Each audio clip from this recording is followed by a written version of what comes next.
சற்று முன்பு திமுகவில் இரவோடு இரவாக புதிய மாற்றம், மிக முக்கியமான ஒரு அறிவிப்பு அப்படின்றத இந்த வீடியோவில் நம்ம பார்க்க போகிறோம் நண்பர்களே. திமுகவில் இரவோடு இரவாக ஏற்பட்ட புதிய மாற்றம், பெரும் மாற்றம் ஏற்பட்டு கொண்டிருக்கிறது. திமுகவின் அரசியல் கதையே முடிய போகிறது என்றெல்லாம் தப்பட்டங்கள் கட்டப்பட்டு கொண்டிருக்கக்கூடிய ஒரு சூழ்நிலையிலே என்ன அறிவிப்பு வெளியாக போகுது அப்படின்றதான் இந்த வீடியோவில் வந்து பார்க்க போகிறோம் நண்பர்களே. 2024ஆம் ஆண்டு நாடாளுமன்றத்துடைய தேர்தல் முடிஞ்சதுக்கு அப்புறம் திமுகவில் ஏகப்பட்ட விதமான மாற்றங்கள் வந்து இருக்கும். வரலாற்றிலேயே நீங்கள் பார்த்திராத மாற்றங்களை பார்ப்பதற்கு வாய்ப்புகள்லாம் வந்து இருக்கும் அப்படின்னு சொல்லிட்டு வாயில் வடை சுடுகிறீர்களே தவிர அது என்ன அப்படின்றத யாருமே வந்து இங்க ஃபைனலிஸ்ட் பண்ண மாட்டாங்க. திமுகவில் சொல்றேன். எஸ், திமுகவில் இரவோடு இரவாக எதனா மாற்றங்கள் நடக்குமா ப்ரோ அப்படின்னு வந்து கேட்டீங்கன்னா, கட்சி சார்ந்த மாற்றங்கள் இருக்குமா அல்லது ஆட்சி சார்ந்த மாற்றங்கள் இருக்குமா அப்படின்னு வந்து கேட்டீங்கன்னா, கட்சி சார்ந்த மாற்றங்கள் திமுகவிற்கு பெருமளவு இழப்பை ஏற்படுத்தக்கூடிய ஒரு சூழல்ல நிச்சயமாக இருக்கக்கூடும் என்று நம்மளால வந்து எதிர்பார்க்க முடிகிறது.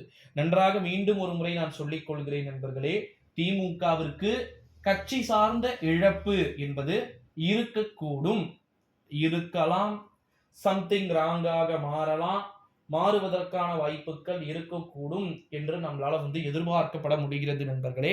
திமுகவை பொறுத்த வரைக்கும் இரவோடு இரவாக புதிய மாற்றங்களை வந்து பார்த்தீங்கன்னா ஏற்படுத்துகின்ற ஒரு சில சூழல்கள் என்பது நிச்சயமாக அரங்கேறுகின்ற ஒரு சூழல் இருப்பின் நிச்சயமாக பல்வேறு விதமான மாற்றங்கள் ஏற்படக்கூடும் என்று எதிர்பார்க்கப்படுகிறது நண்பர்களே.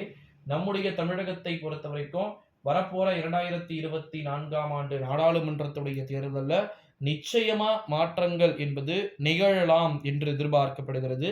ஸோ அது மட்டும் இல்லாமல் இன்னொரு ஒரு மிக முக்கியமான ஒரு தகவல் என்ன அப்படின்னு வந்து பார்த்தீங்கன்னா, நம்முடைய தமிழகத்தை பொறுத்த வரைக்கும் திமுகவில் புதிய புதிய மாற்றங்கள் அப்படின்றது தனிப்பட்ட ரீதியில திமுகவிற்கு இழப்பை ஏற்படுத்துமா அப்படின்னு சொல்லிட்டு சில பேர் வந்து கேட்கிறாங்க.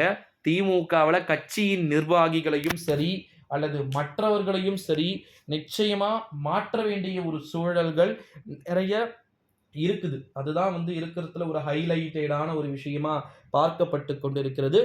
ஸோ அதனால வந்து நம்ம கண்டினியூஸா வெயிட் பண்ணி பார்க்கலாம் நண்பர்களே. திமுகவில் இரவோடு இரவாக புதிய புதிய அரசியல் புது புது மாற்றங்கள் ஏற்படுமா அப்படின்றது, அந்த புது புது அரசியல் மாற்றங்கள் யாருக்கு எதிராக வந்து திரும்புகிறது, திமுகவில் தான் நிச்சயமா ஏற்படும் போல தோணுது. ஸோ அதனால திமுகவில் எந்தெந்த விதமான துறை சார்ந்தவர்கள் கைது செய்யப்படுவதற்கு வாய்ப்புகளும் சாத்தியக்கூறுகளும் இருக்குது அப்படின்றத நம்ம கட்டாயமாக வெயிட் பண்ணி தான் வந்து பார்க்கணும். 2024ஆம் ஆண்டு நாடாளுமன்றத்துடைய தேர்தலிலே காலம் முழுமையான ஒரு முடிவையும் முழுமையான ஒரு வெற்றியையும் வந்து பார்த்தீங்கன்னா தரும் என்று எதிர்பார்க்கப்படுவதாக நமக்கு தகவல்கள் என்பது கிடைக்கப்பெற்றிருக்கிறது அப்படின்னே வந்து சொல்லப்படுகிறது நண்பர்களே.